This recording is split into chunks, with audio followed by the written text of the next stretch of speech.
College football's here, man.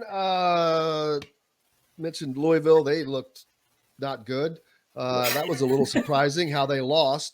And Purdue battled Penn State, but could not come up with that win at home, which it's not like that's losing to someone terrible, but that certainly would have been a great win for Jeff Brom and Purdue to get. They just couldn't get that, but their schedule now eases up greatly. Indiana's, they needed that win and got that win. You can talk about it in exciting fashion in a way that Indiana just doesn't win, Rick. Indiana does not score game-winning drives. They don't go 75 yards at the end of the game. They don't do that. But they did in this game. They did enough to win. And that's something that they have not done in the past, just enough to win, because they've had many opportunities to win games where all they had to do was enough, and last year they couldn't. We saw a little difference in that. Yeah, I mean, I thought it was overall more pluses and minuses for IU for sure. I mean, they only had 70 yards in the second half until the last drive. They go 75 yards without any timeouts. They looked like they knew what they were doing on offense. They ran the 2-minute, the 2-minute drill the way you're supposed to run the 2-minute drill. Guys were getting out of bounds. When they didn't get out of bounds, they were the big gainer plays. It was worth the risk to stay in bounds. Camper and Matthews both look like they're receivers who can be productive. Bozich, when he was given time to throw, did a really good job. Defense, I like they came up with the turnovers, multiple turnovers, as well as the goal line stand, and they played a lot of players on defense. I like the depth on defense. The only thing that wasn't there, and it's a big only thing, is the running game. The offensive line can't run block, and they had no running game, and that's going to be a problem against everybody. You've got to be able to run the ball better than that. But overall, the thing that amazed me is how I don't want to say how well they pass block, but they gave up one sack, right. And Connor says, "Hey, that was really on me." So they did enough back there to give him the time to get that job done, which just amazing. I'm like, okay, so I'm thinking they'll find a way to be able to work the running game into that somehow. They did lose their right tackle, Matt Bedford, which that's a big loss in the first game. He's gone for the year. Depth is not exactly something that Indiana has an abundance of on the O-line, but I think that there's only one way for him to go, that's up. So that's another positive for them. And I just have to think that Walt Bell is going to get the running part figured out somehow. He's just going to have to adjust some things, because I don't know that they're going to get that much better.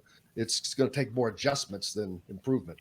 Yeah, I agree. They're going to have to scheme their way into doing something. And the thing we criticize the running game, but when they needed to run at the very end, the last two plays were runs, and one was Bozich just making a play, and the last one was, and if you listen to the replay, you heard Tim Brando said, "You throw it here," and whoever the analyst was said, "No, you run it."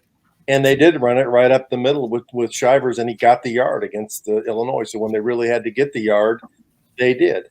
So, it's going to take some work. It's going to take some scheming, but, there's no doubt if you watch them on offense, it was much more creative. They played with tempo. They spread things out. It had a whole different feel than it had last year. There's some optimism about it, like, hey, they're trying to do some things because they're not going to be the most talented team on the field against a lot of opponents. So to overcome whatever talent differential they have, they got to scheme it up. And they did scheme it up. And, I'd like to see a few more passes to Barner. He only got a few, and maybe get Simmons involved more, or McCulley caught one pass, Omar Cooper, whatever. But Camper looked really good, hands, got open, and DJ Matthews, if he's open, he's a big play guy. He's got the speed. He makes a big difference in the passing game. I think we overlooked that last year when he got hurt against Western Kentucky. That was really a big hit for the offense to take. So you got to hope that DJ Matthews stays healthy the rest of the year. I think the Indiana biggest threw more touchdown passes in this game, Dustin, Big Ten, and more touchdown passes in this Big Ten game than they did in all of last season. it's possible because what was it, 4 last year? Like a ridiculously low total. Yeah. 9 for the year, 4 in the Big Ten. Oh, Yeah. they did have 4 in the Big Ten. Okay, I didn't remember them. I didn't know they'd had that many. The thing that stood out to me, the difference between last year and this year, it was almost like last year's play calling and offensive coordinator Nick Sheridan is almost like they crossed their fingers and toes and just hoped that the offensive line would figure out how to block. Walt Bell knows that's not a strength of his team, so he had to scheme around it. And I said this all offseason, and I said it last week too, or earlier this week too. I just think his experience at Maryland, working with some guys, Indiana does have some playmakers. Maryland had some playmakers when he was there. They did not have an offensive line. So from the scheming department, I feel like that's a huge advantage from Indiana because he knows and understands what he's working with as opposed to last year where it's like, we're going to run our offense and just hopefully this week the offensive line can block. And obviously that strategy didn't work. Walt Bell's, although it was ugly at times, it ultimately did work. Yeah, I agree. And I think want to know now. So. As the year goes on, maybe Jalen Lucas will get a little bit more of an opportunity because I think he has the one element that Shivers and Henderson don't have, which is quickness and speed. I mean, when I watch those two guys run, Shivers is, he's fast, but he's not like super fast. Mm-hmm. And Henderson didn't look like he was super fast either. So you could find a way to get the ball to Jalen Lucas or something, or even if they'd had like a power back like Stevie Scott or something, but they don't have that, so they're going to scheme around it and find some way to spread the ball out. I mean, when they came out the very first play on offense, it was encouraging. They had 4 wide, but it was discouraging when they threw the ball to Shivers and he almost got knocked all the way back to Auburn. Yeah, I think he'd be back the whole game. I was going to say they look like and I've said this already, that they knew exactly what the first 2 or 3 plays were. Yes, they because did. when I rewatched this game, the guy that hit him is the cornerback. And they've got 3, I think they had 3 wideouts out, and it was the furthest out defender. And as soon as that play started, he makes a beeline for Shivers. He leaves his man without even thinking and just run. And I'm like, wait a minute. If you rewatch it, you're like, there's no way they don't know this play. I mean, they had to see that on film in Massachusetts or Maryland or somewhere that they knew he was going to try something like that. And fortunately for Indiana, Shivers didn't get hurt because he really could have got hurt bad. He got the wind knocked out of him. They're lucky he wasn't concussed or something and missed the rest of the game. That's one your ancestors feel, man. I mean, he got hit hard. Yes, he did. And I don't know that he was right for the half, at least for a half. I mean, no, maybe that may have been a part. I mean, that's a hard hit. I mean, that was a Big Ten hit. You're not expecting it. No brace, and he's lucky. Indiana's lucky he didn't get hurt. And I'll say this: I don't think Illinois is a bad team. I mean, I don't think they're a great team, but when I went back and looked at Illinois, they went on the road last year and won at Penn State. They went on the road last year and won at Nebraska. That team, I think that Illinois team will be about 5-7, 6-6. It's not like they beat some team that's going to end up 2-10 this year. So that's a decent win. So and it's the fact that it was Indiana's first game, and Illinois had that first game to work some of that stuff out. That really gave me a great impetus, and that Indiana did not shoot itself in the foot with a crazy, like Cincinnati killed themselves with just stupid penalties. I was watching that Cincinnati game, and I think that when they were in the red zone once, they had 4 penalties in one red zone consecutive. Luke Fickell was about to lose his mind. Yeah. Oh, I can imagine. I was about to lose my mind. I didn't even care about the game. I was like, how in the world are y'all making these many mistakes? But so Indiana didn't make those mistakes. They didn't cost themselves on that game-winning drive.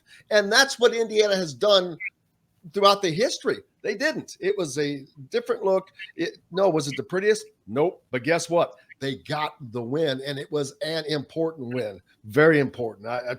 Last week I asked Tom about, he knew how important it was, and he acknowledged. He goes, normally I would just say, it's the next game. He goes, but I know it's bigger. He knew what was at stake, And I thought they had a night, and the student crowd was phenomenal.